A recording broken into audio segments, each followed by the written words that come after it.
Well done, Jill. Well done. Welcome. Thank you.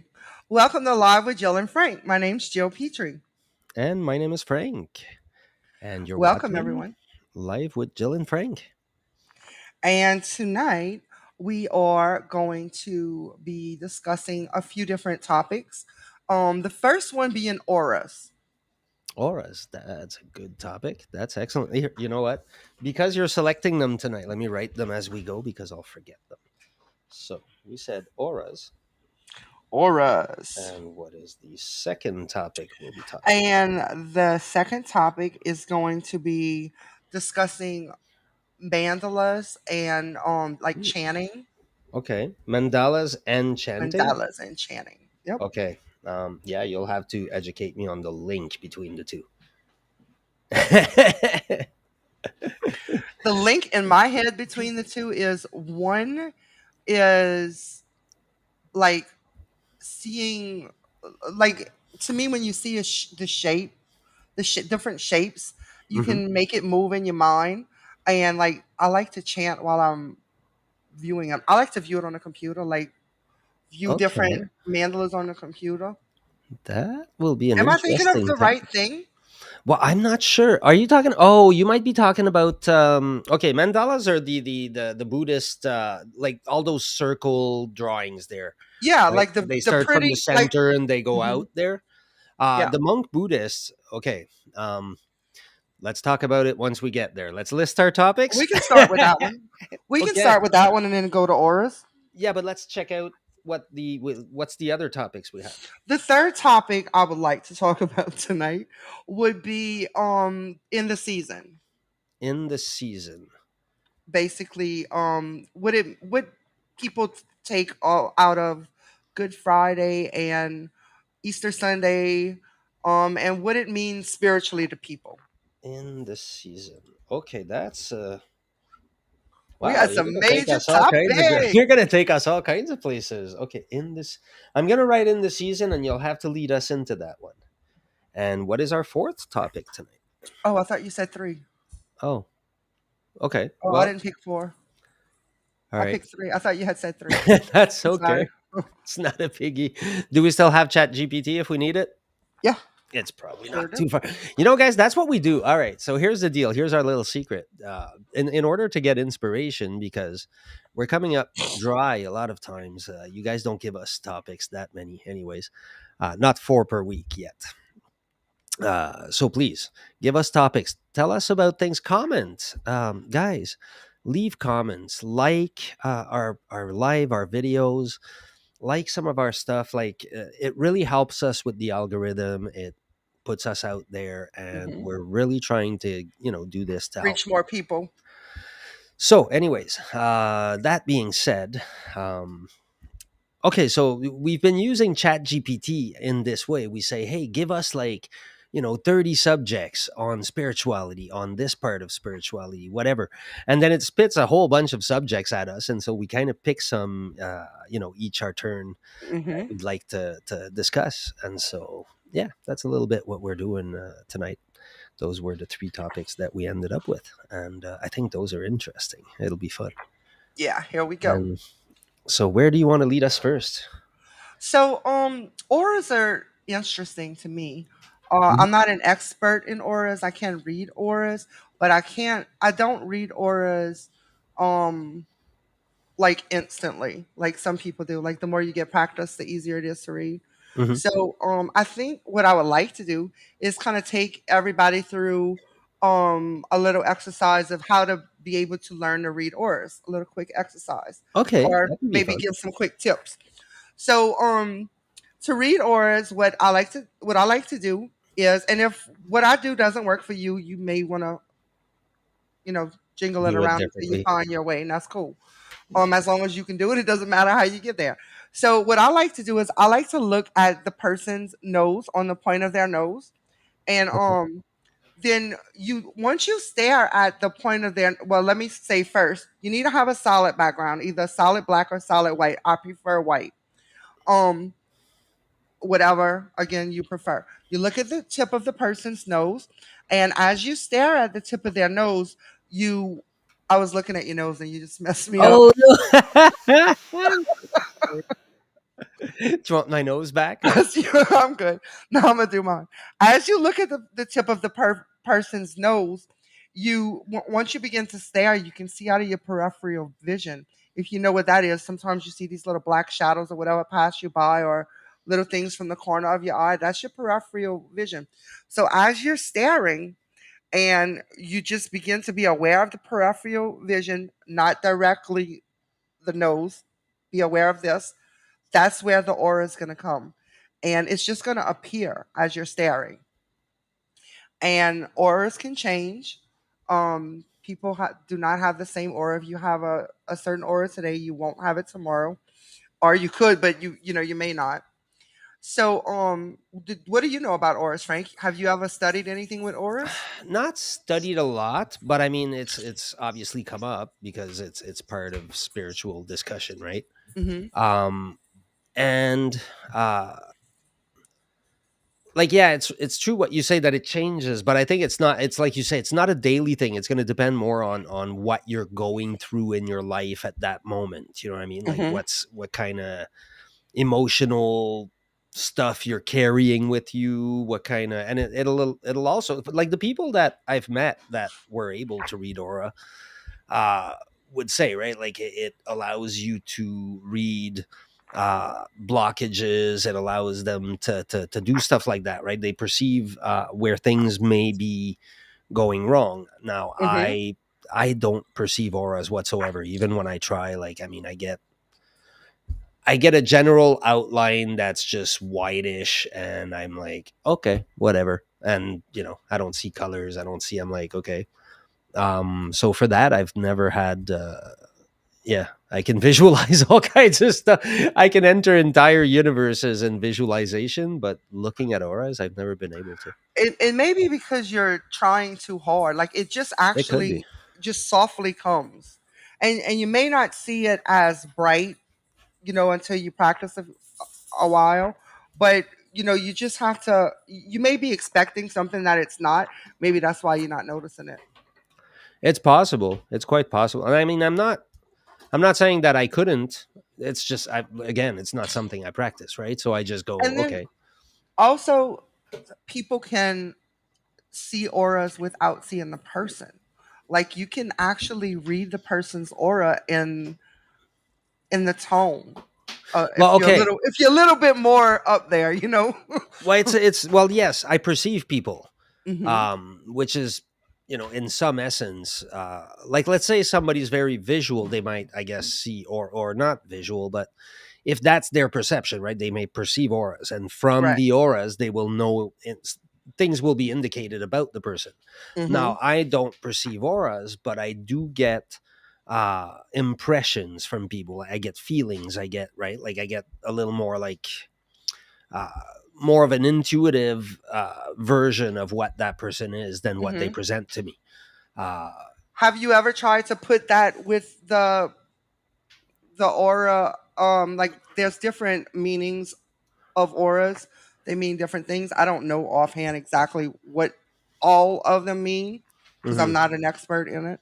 But have you ever tried to put what you get off of like their energy into um the auric colors? No, but I've had other stuff happen. Okay, so um, when I do ritual, right? One of the things I do, I bring energy down from above and then go through my body, whatever balance energy, circulate it, and then I can actually use that energy and I can send it for healing. Right. Mhm. Well, I say healing. I mean, the energy is it's a little bit like Reiki. The energy is gonna decide what it needs to do for that person. And most times what's going to happen is I'm actually going to get just a vibe that this person I can do this for, because it's not something I usually do for people. It's not something I do. But every once in a while I'll come across a situation, a person, they're in need, whatever, and I'll be like, okay, wait up, I'm being told I gotta do this. And when I've remotely sent that energy to people, what ends up happening, like I always create a circle of protection around myself first. And so what ends up happening is a lot of times I get this perception of what surrounds that person Mhm. in energetic terms or whatever. Like there was one person I did, it was a little weird, like um maybe they'd recognize themselves, but they worked around death and around, and when I sent them energy, it literally, I saw like shadows and whatever, and I was like, wow, dude. But the shadows were not mad at him. Like it wasn't like that, right? Like Mhm. it was they were dark shadows, but it was like he would have needed to let them go in a sense. They were attached to him because he treated them well or something. Mhm. Yeah, I have no idea how that came to me, but but it just did, right? And so, but that's what happens is those few times that I've sent that energy, it created a connection between the person and I felt things about them, and I got weird informations. Just And intuitive. Yeah. yeah, it just it can become images because I am in a very visual environment that I create, right? We're talking about auras. Now auras in some sense is a perception of the astral, right? It's a Mhm. perception of our etheric body. Now when I do those rituals, that's exactly what I do. I go in visualization into the astral, and then I Mhm. start manipulating the astral by manipulating the visions, right? By using different symbols, using stuff like that, and using different colors, and using. So I kind of do it the opposite. Instead of reading an aura and saying, okay, this is purple, it may mean this or that, whatever. Mhm. I kind of say, okay, I create a visualization that revolves around purple because I'm trying to get my moon energy activated. Mhm. And so I will create, because your mind, whether something happens to you for real or you create it in your mind, there's a part of you that will not know the difference. And it's useful to manipulate that part of you. Mhm. So you send it certain information by creating an experience and going, I have lived this. And that in turn creates things that happen in your mind because now just it just puts things in motion, right? um Sometimes we talk about magic, that's the whole, part of the purpose, part of the, I mean, the method of magic, if you will, is not just to make spells, but it's also to start moving your body, and everything you do, your mind, your emotions, everything in the direction of what you're trying to accomplish. Mhm. So it's not just creating a spell or doing a ritual. When that's done, you still have to work at it, right? I can't say, oh, I want to become rich and then go watch Right. TV and hope for the best. Now it may work, right? Because it still does have the potential of happening. And if the energy you sent was hard and was, like intense enough, it could happen. You could receive a package from someone, that you could receive a letter, somebody owed you money from long ago, whatever it is, right? Mhm. Like, but the problem is when you start dealing with magic, is that people want to, because see, we talk about magic and I use a couple of rituals that are taken from magic, but at the same time, by no means do I practice magic per se. Because once you start taking energies and sending them in certain directions, you start creating a disbalance. And unless you have already reached that part of yourself that knows better, if you will, that higher self, that then you're kind of, you can use tools like the tarot, you can use like a bunch of divination to know if your spell is going to do the right thing or the wrong thing. But magic is all gray magic, right? It's not black or white. What makes it black or white is whether it's in line with your true will or not, with what your what your higher self knows to be the direction that your life should take. Because maybe your life is not meant to take the direction of being rich. And now you're going like, I'm going to do all kinds of spells to get rich. Well, now what may happen, because things have a weird way of karmically balancing themselves. But what may happen is now you get money, but you get money because your uncle died and left you Hmm. money. That's And right. so you may have just killed your uncle in Because some way. everything has to balance itself out. Exactly. And so that's why magicians will use divination and whatever. Now, I've always thought, well, why not instead only use and that's the path of the mystic. That's why I say always I'm a mystic. I take the straight path where you just try to align with the desire of God, if you will. You try to take the path, and so you let life dictate where you're going to go a lot more than if you're a magician, where a magician will be trying to affect life around them. I just kind of flow through life. But my entire purpose is the communication with a higher power, right? So anyways, that's really far from auras now. I have taken us on a very I was just letting you go on a because very actually it's really but it's getting really interesting. So like I hate to go away from like where you're getting now. okay. Well, let's we can keep on going on that, but help me get a sense of direction with it, though. Well, the thing is like you can read, let's we're gonna stay kind of in the middle. You can read auras through their the way you feel their energy without even seeing a person, without even s- speaking to them. In some sense, Just yes. intuitively. But where you go on with that is is very interesting because even though it's a little bit off topic, it's kind of all goes hand in hand It's all because spirituality. I like the part of I'm kind of interested in what you were saying about meditate, not meditating, but like going into your rituals and like how long would you say you're in that meditative state when you're it's it can vary. But here's the deal: like what happens when you first learn, like the main two things that I do, the only two rituals really that I do. Not daily, as often as I can. It should regularly? be daily, Yeah. but should be's are very great. But are going to be my circle of protection, LBRP. It's called Lesser Banishing Ritual of the Pentagram. If anybody's freaked out by the pentagram thing, well, okay, whatever.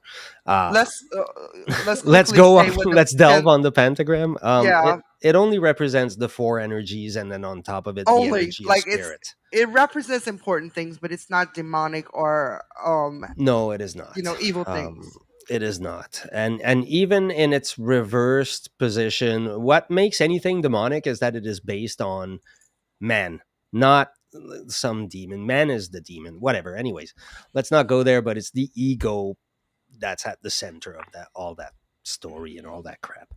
Um, I don't mean crap in a bad way. I mean, but it's just that's such a huge topic. We can't enter it right now. So But what so basically what I do is I create a circle of protection that banishes any negative energies, right? Hmm.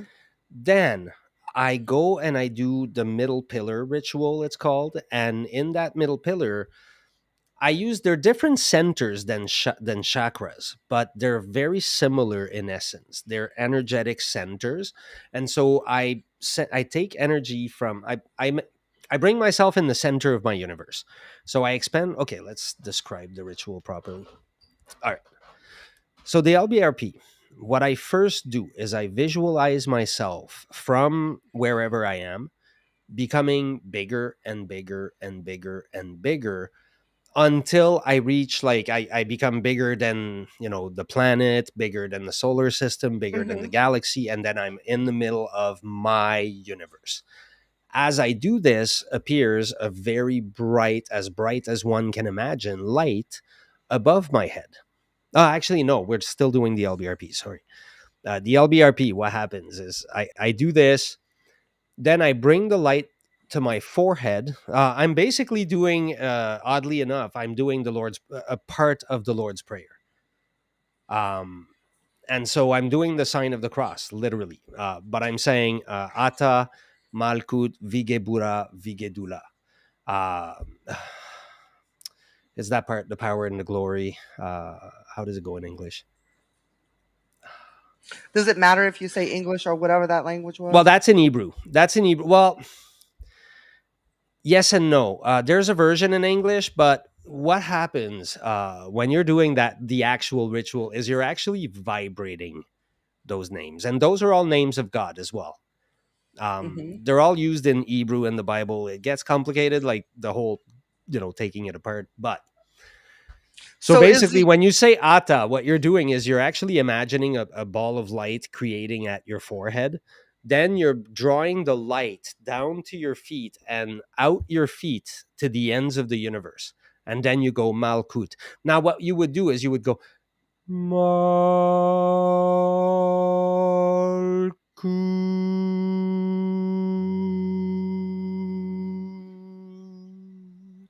did you Right? vibrate something with that, or was that all your voice? That Because was I my heard voice. something at the end. Oh, Do it that's my again. voice. Do it That's my again. voice. I'll do the okay. So here, so we do.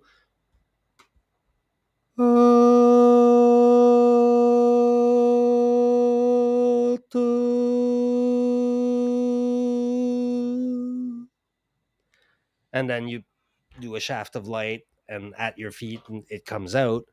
And Hmm. again, you vibrate. You see the light going down as you vibrate the next one, which is Malkut. Malkut.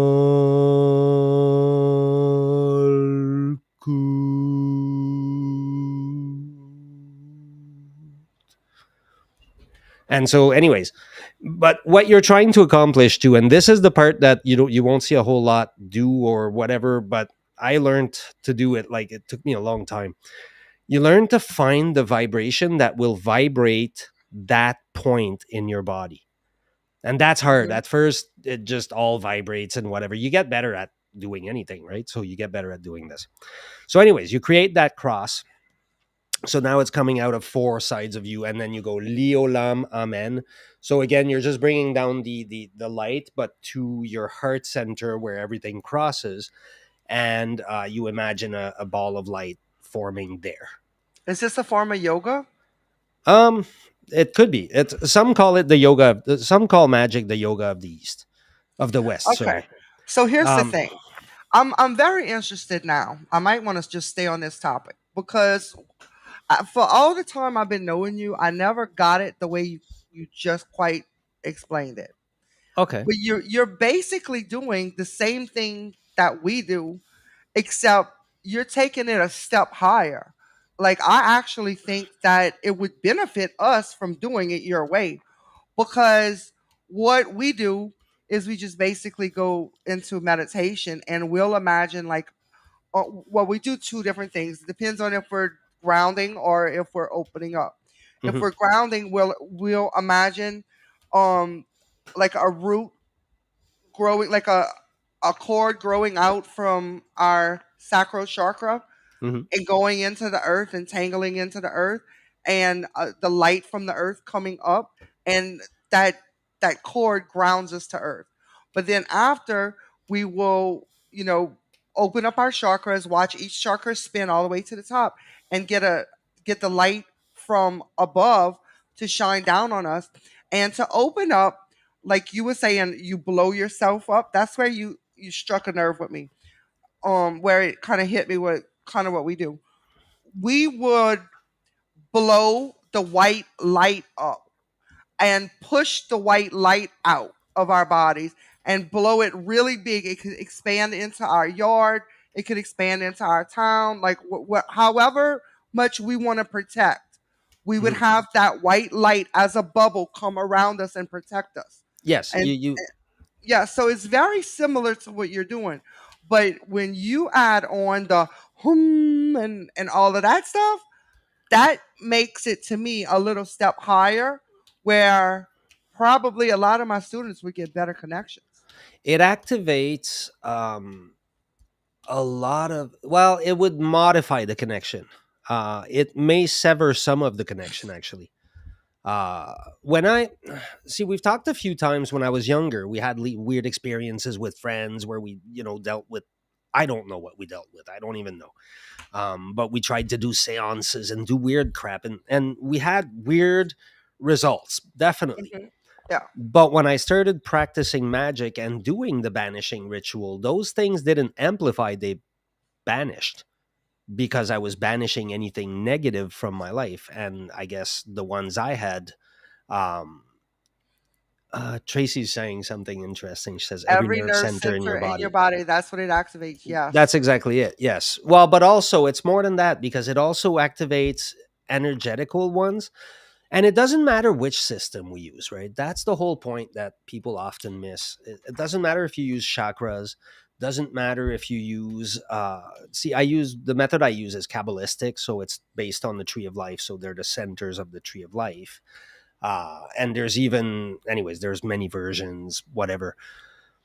But you're also activating energetic centers, and those are a lot more real than what people realize. That's Mhm. what I'm getting to with the whole ritual, right?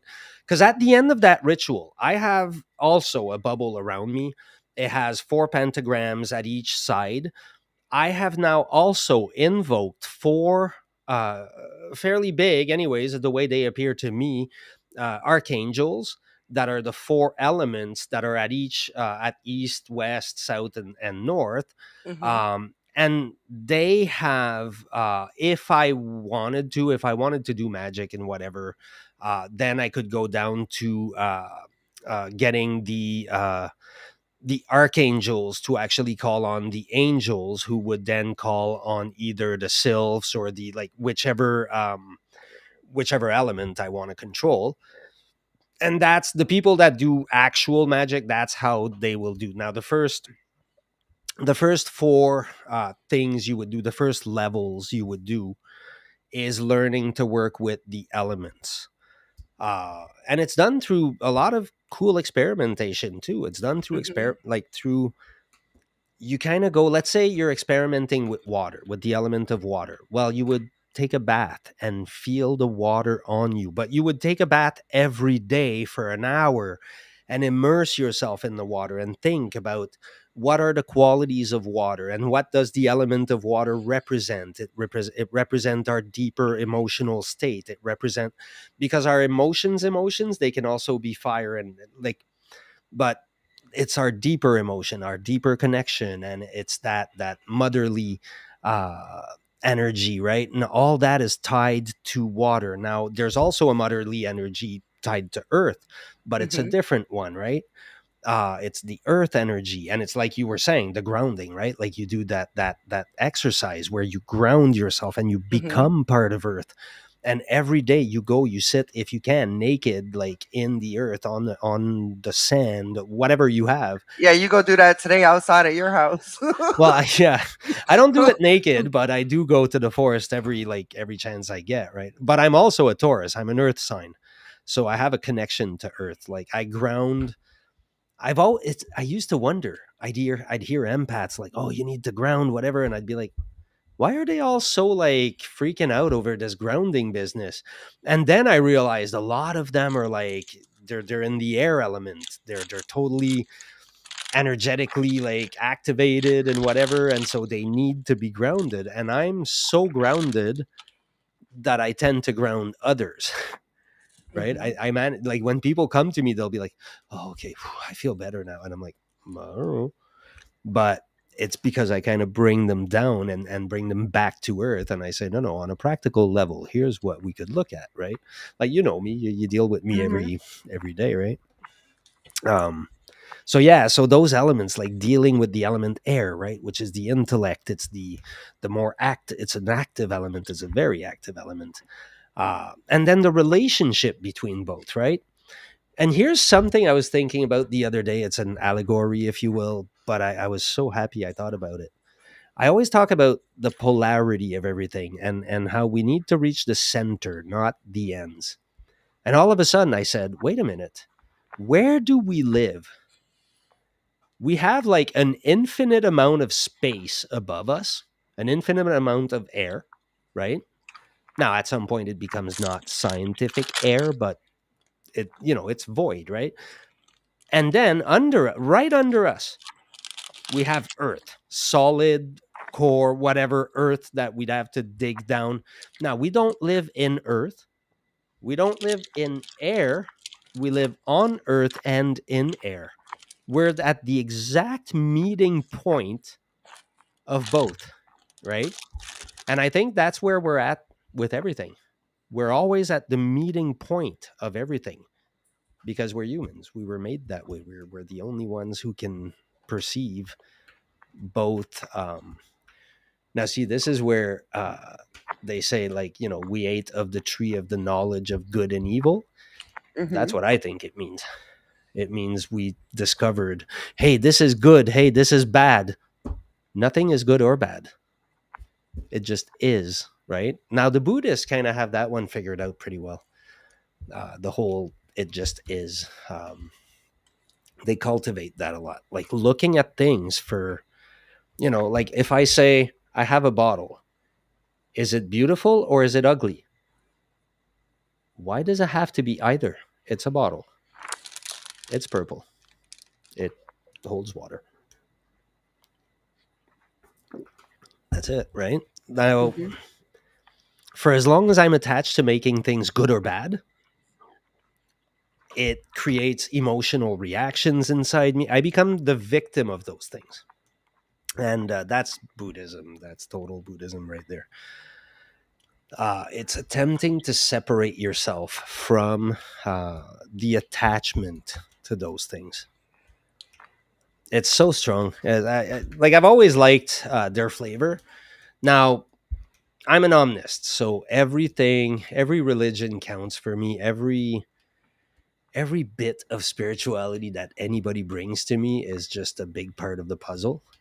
So, I mean, for me, it all ties in. It's all fun. Um, so, you wanted to talk about mandalas too. Hmm. I think that um Hi, Spirit Guide. I was trying to get her off of it before you switched the camera. Everybody just met Spirit Guide. I think that it kind of works hand in hand with well, everything kind of goes hand in hand. But I like to use it as like a focus point. I like to look at the ones that move too. You know how they Hmm. have these screens that you can find and they move. And I like to do chanting. And I like to do it where it's not always the same thing. It just depends on what I'm trying to manifest.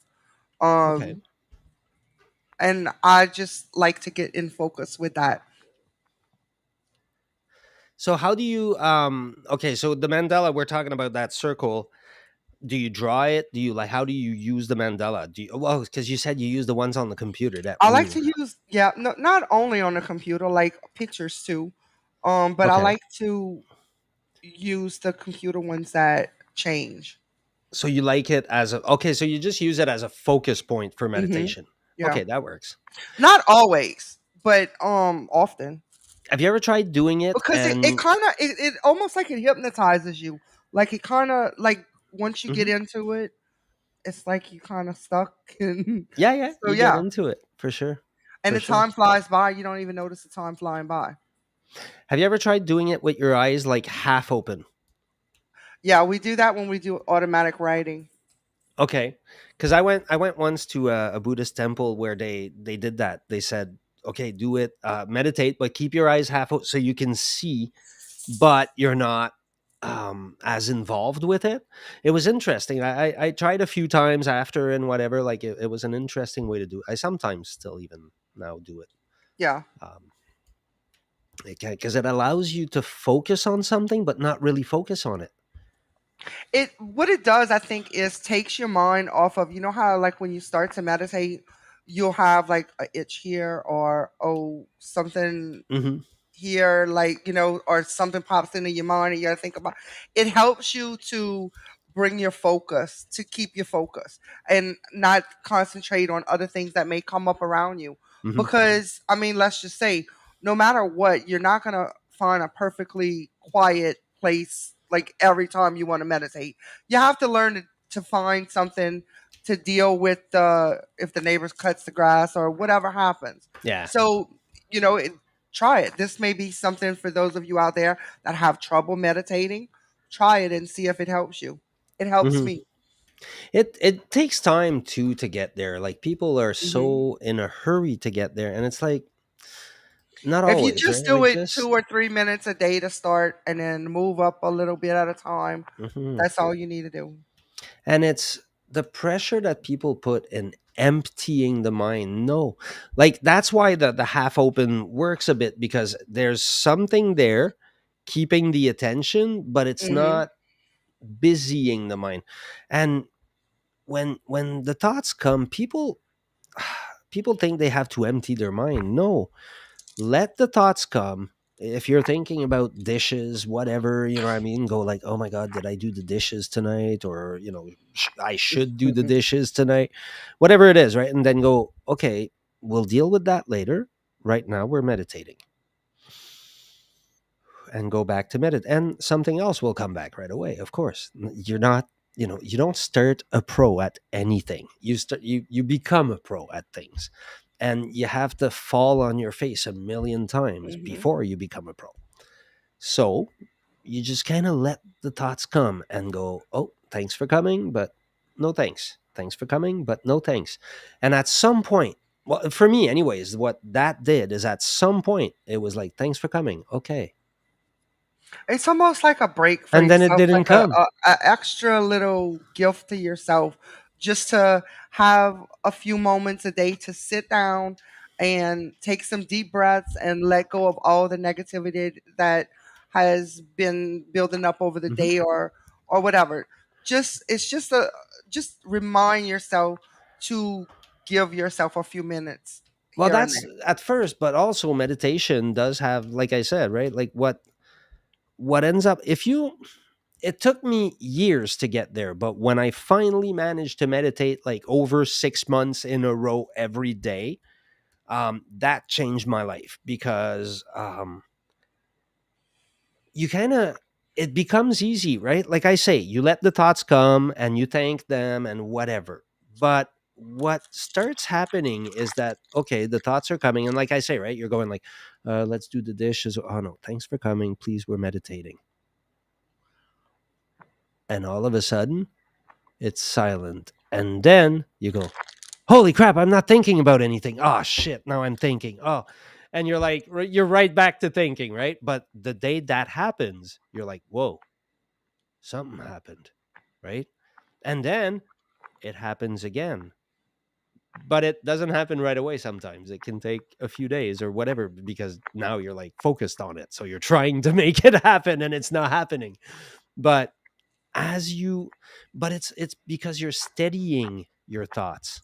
You're giving them space to be. You're not trying to reject them, whatever they are. If you have emotions come up, you're not trying to suppress them. You're not trying to reject them. You're just accepting them for what they are. And here's the deal, the itch. The itch. Okay, like if nothing else, I will give you this tonight. Here's how we deal with an itch when we're meditating: we listen to it. It sounds completely off the walls, but it absolutely works. And I have taught my daughter to do it. So anybody can do it, I think. What you do is when you get the itch, you stop and you focus on the itch. Let's say it's your foot. You go, okay, wait up. And then you go, how does the itch feel? How big is the itch? Does it take up my entire foot? Does it just take up part of my foot? And you really focus on it. You literally listen to the itch, and the itch stops bothering you, because it just becomes a thing that you're just looking at. It is the weirdest thing. And then it'll go away, right? And then you might get another, and then you listen to the other. And after a couple, most times after two, three, it just goes away and you just continue. But you can literally, like, you can stop an inch. Now, the thing is, if you get good at that, here's the secret, people. You can actually also get rid of pain that way. It works because your mind decides what you feel. Your mind, you have your nerves, right? And they give you a signal. but your brain can decide how it reacts to signals. Now that's tough. You have to kind of program your mind, and that is what things like meditation, ritual, Reiki, all those things that manipulate energies that bring you to that state. They all help you get to those places. Meditation will create that space where you can exist beyond your thoughts and your emotions.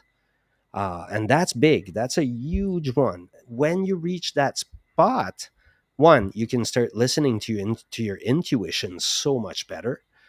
And your thoughts and your emotions don't bother you as much, right? You start gaining sort of an emotional intelligence in a sense by itself. You still have to work on your emotional intelligence, and you still have to work on your self-talk, but you've now established that you are not those things. So it's a lot easier to look at yourself with non-judgment and just be the observer. People say that that's what it means to be the observer. It means you're able to look at your thoughts, look at your emotions, and go, those are not me. They're things I'm feeling, they're things I'm thinking.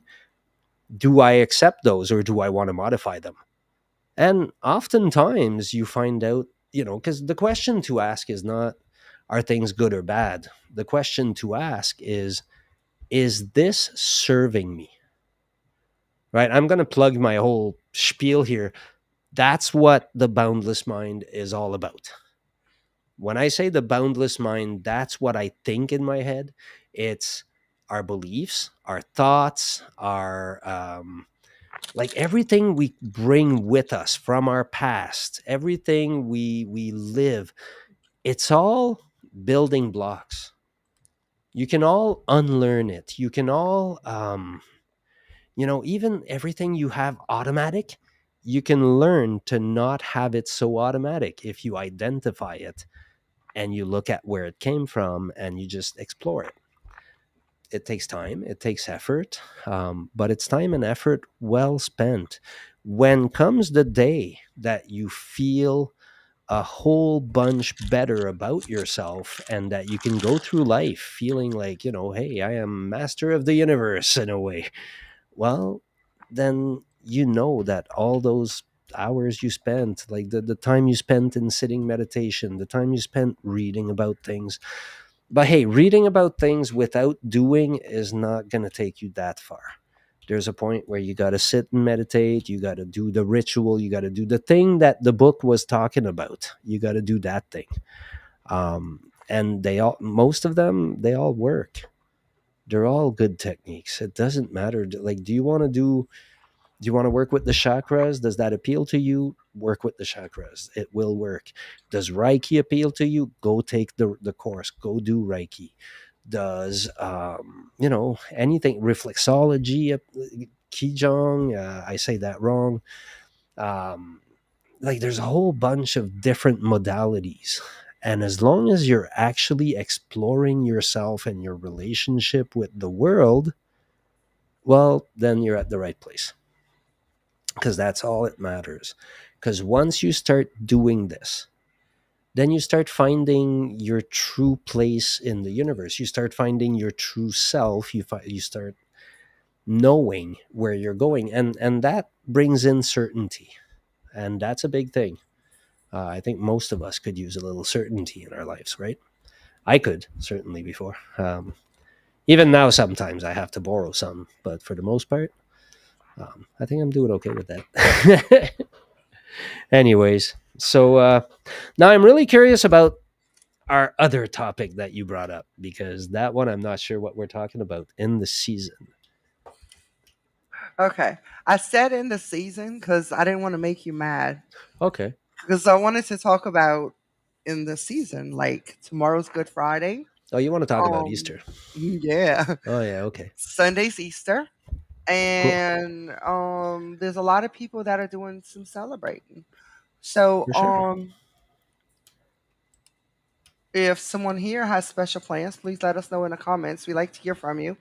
Let us know what you're doing for Good Friday, for Easter. Do you do something for Good Do you Friday celebrate or Easter? Easter? Do you celebrate? Do you go to church? Do you not go to church? Like, what is your take? Do you have off of work? Do you just have a regular day? We want to know. I We have might off we work. might be writing a book. I have off of work. I don't have my. I have my kids on those days. Well, actually, they're going to mom, so whatever. But um, yeah, yeah, yeah. It's So, my grandma used to say on Good Friday that you cannot dig in the ground because we were outside kids. Like we didn't have mhm. PlayStation and Xbox. We were outside, so we played in the dirt. Um, and we were not allowed to dig in the ground for Good Friday. You're also in Louisiana. That Uh does make a huh. difference. Yep. Like, I mean, you guys have a Folklore. special relationship with Why do the you dead, think and she said we couldn't? Why do you think? You want to take a shot at it? yeah, no, I'm not exactly sure. If anybody from my area is here and you have heard this too, please tell us in the comments if you know what it is. And I'll share at the end of the show what it is, why we couldn't dig in the dirt on Good Friday. I Um can't imagine. Go on. but anyway, yeah, I'm just curious as to how other people across the globe celebrate, or if you do at all. Well, I mean, for the most part, it's a Christian holiday, so any Christian will say yes. Anybody not Yeah, but Christian there's will say there's no. people Yeah, but there's people that no, because there are people that are not Christian that celebrate just for the fun of it, just to get gifts. Well, okay. I mean, I do the bunny with my kids. Oh, here we go, here Oh, we there go. you go. Oh, Because well, you'd see she got the blood. answer. She got the answer. That is Because you'd see right. blood, really? Yep, Oh, weird. But only on that day. Weird. yep. Because Jesus was killed on Good Friday. Well, I know, but okay. Yep, she That's got it. interesting. See that? I'm So not the only one would you back dare go here. dig on would you dare go dig now? Yeah, I want to see if we found some. So tomorrow you'll have to go dig and check it out. uh, oh yeah, Good Friday. Well, yeah, but isn't That's tomorrow right. Good Friday? Isn't tomorrow Good Friday? Hmm. You'll have to go dig Yeah. and report.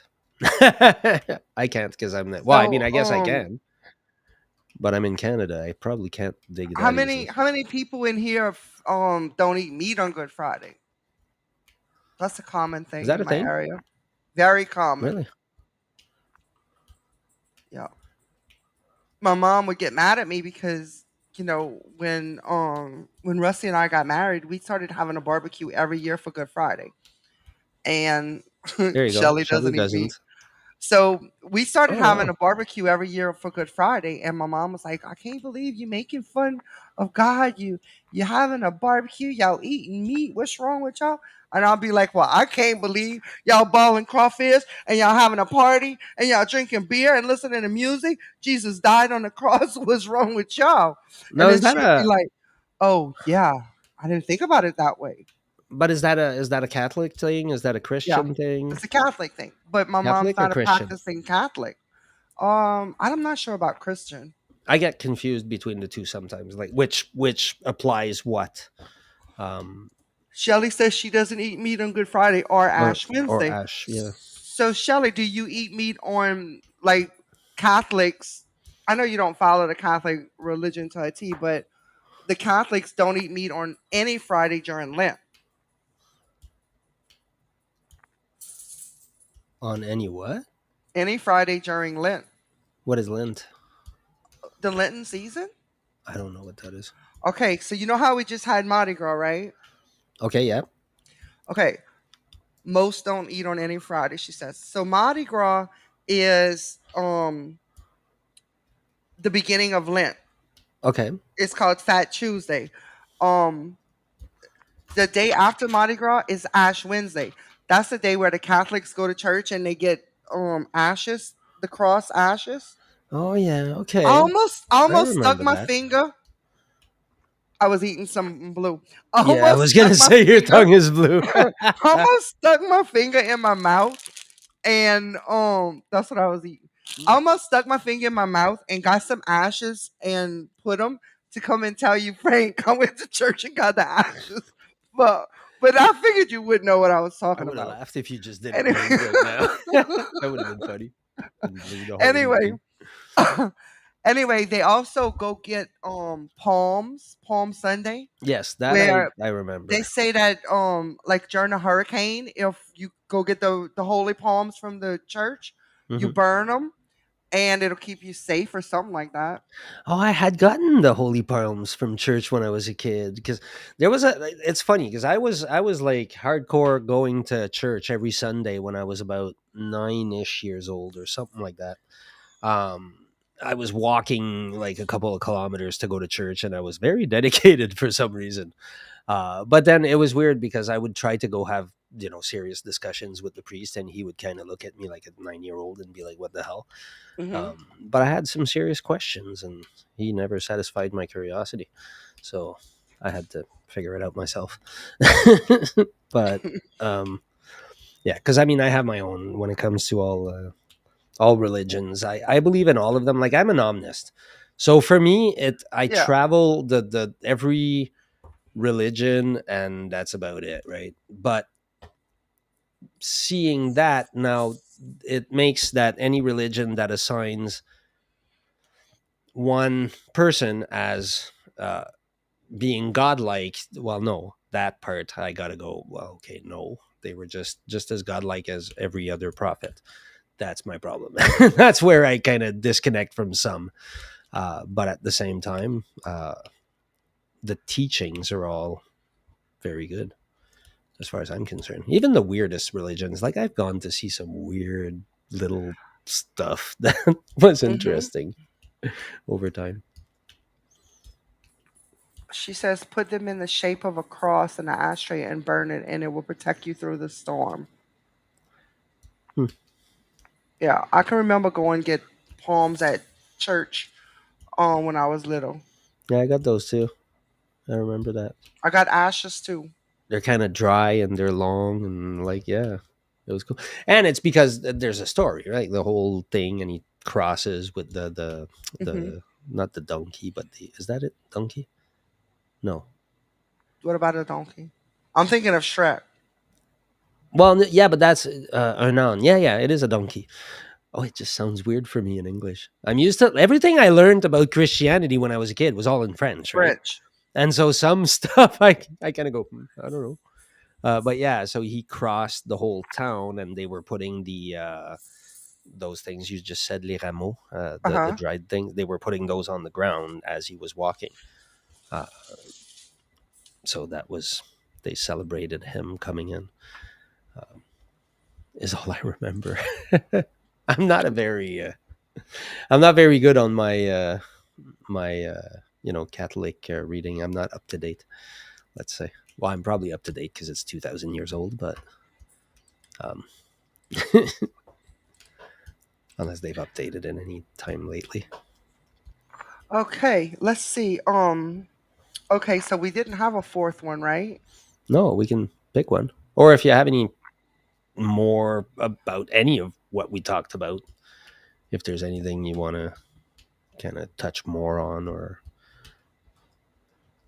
Um, is there any questions from the audience on anything we touched on? I actually have some different topics that I found that um I don't know anything about or much about that I Okay. want to start researching for future shows. I can see if I Um, know anything about them. What are okay, they? let me see. I wrote it I down. may or may not.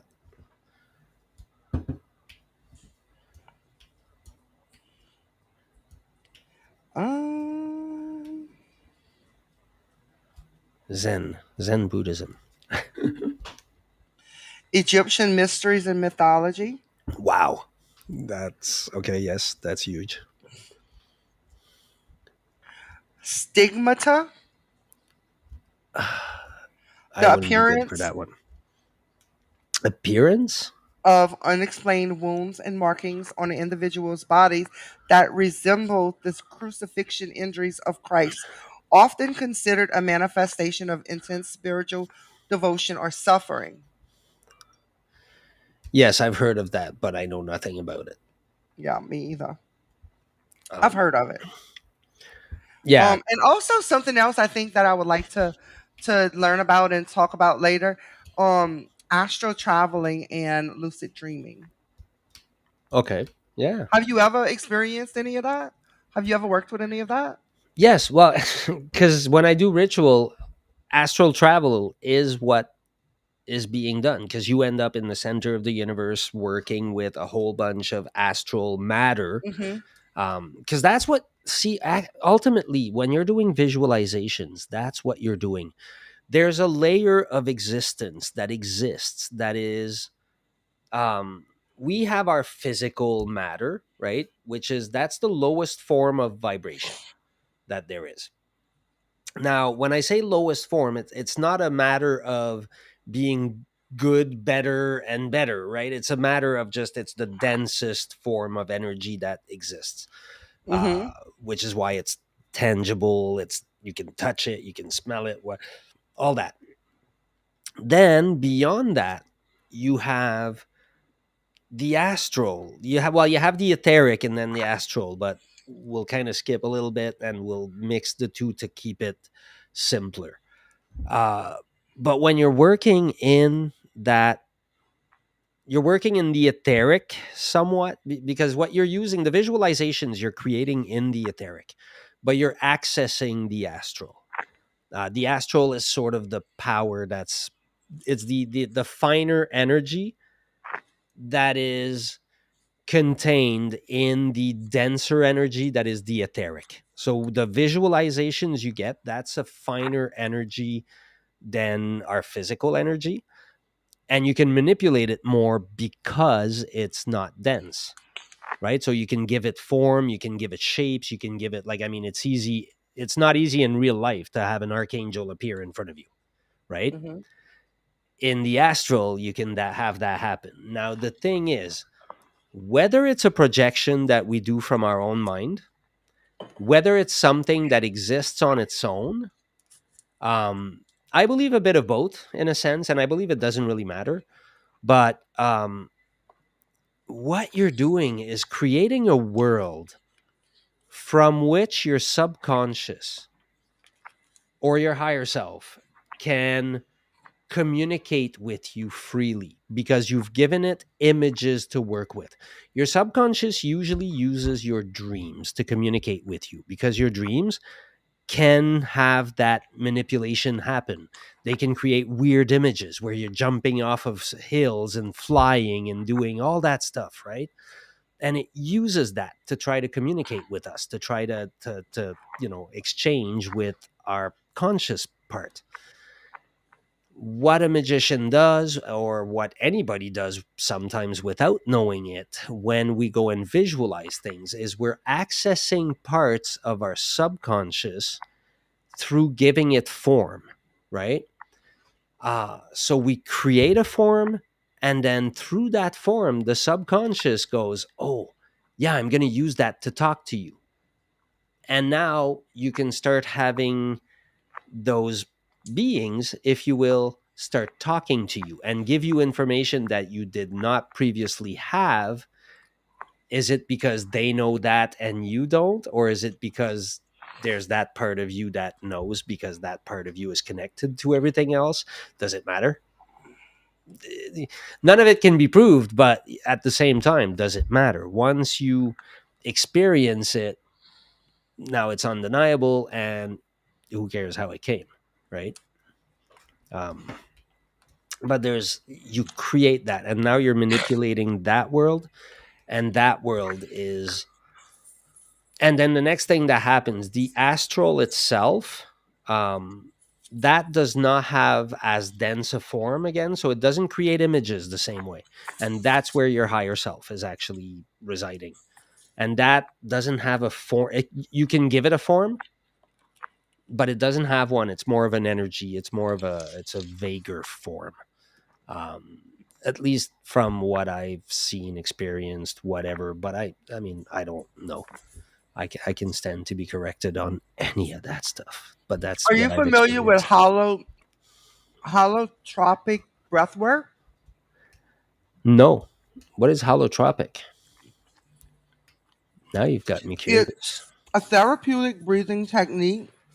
It's developed by a doctor and it aims to induce non-ordinary states of consciousness, providing opportunities for self-discovery, emotional release, and spiritual growth. That O- sounds interesting. Okay, so how does it go? What do you do? What is it like? It got me confused. Go again. It's holotropic, Okay, let me. holotropic breathwork.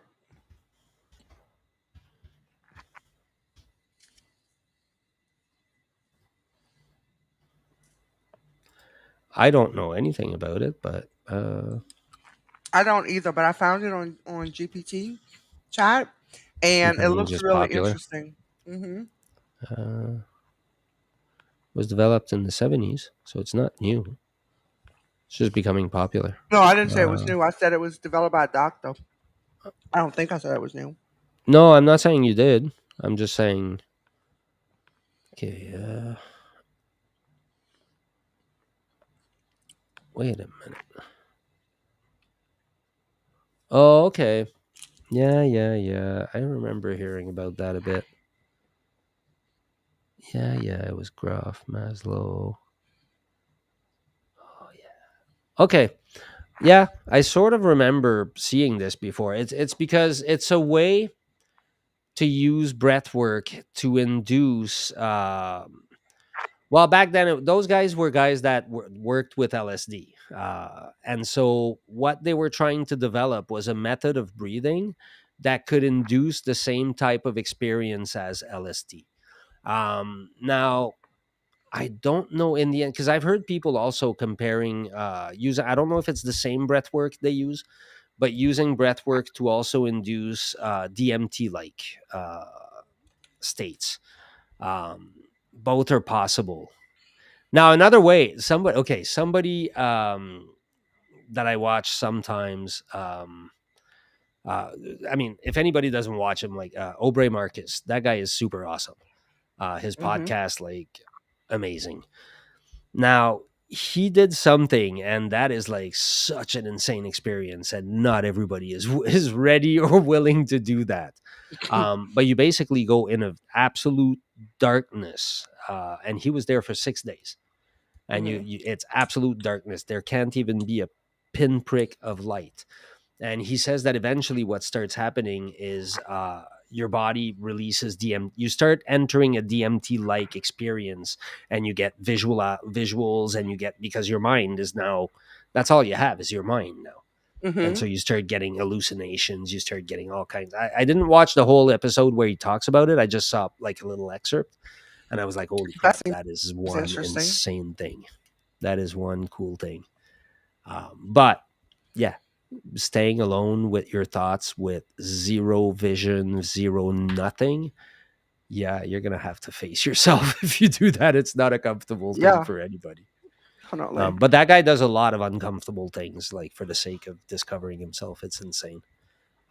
If there's ever one person, like, I would love to either be on that guy's podcast or have him on ours or whatever the case. But he is one really, really, he's talked to so many people If about you're so many listening things out there, extraordinary. we're looking for you. Yeah. Yeah, he's a little busier though. He has impressive guests all the time. You should watch him. He's very good. I think I will watch. But yeah. So anyways, so yes, they're breath techniques that induce. I should look into it because I was actually thinking today, like, being the person that I am, and with the past that I have, I did do a fair mountain of LSD, and I do. I don't want to say 100%, but there's a part of me that does believe that people may want to try it at least once in their life, because what happens when you get any kind of hallucinogenic, when you all of a sudden watch your world transform in front of your eyes, it kind of gives you a grasp on how much of your world is actually coming out of your head. Hmm. Because now you're looking, I mean, I've looked at a park and thought the entire grass, like the entire surface, was deep in delicious cake. It was beautiful. It was really beautiful. It was chocolate. But I mean, yeah. So that experience alone, right? Like looking at a park and going, this looks like deep and delicious chocolate. Uh, how do you, like, you come back from that and you kind of go, wait up. So, how much of what I know about the world is actually the way it is? How much of it is me going, that's what it looks like? Who knows, right? But it would see once you finish that trip, it would seem a lot of it is from your mind. And so, yeah, sometimes I think, okay, I think those guys that say, hey, everybody should do this, maybe. Um, I don't know where I stand because I'm also not huge on that. I like that new logo. Nice. And All right. so, yeah, it's that's where we're at now. Anybody have any questions or anything you would like us to talk about or that you want to talk about with us or whatever? And thanks for interaction with us tonight. We enjoy talking with y'all. Absolutely. Definitely. All right, we're gonna wrap it up then, right, Frankie? Absolutely.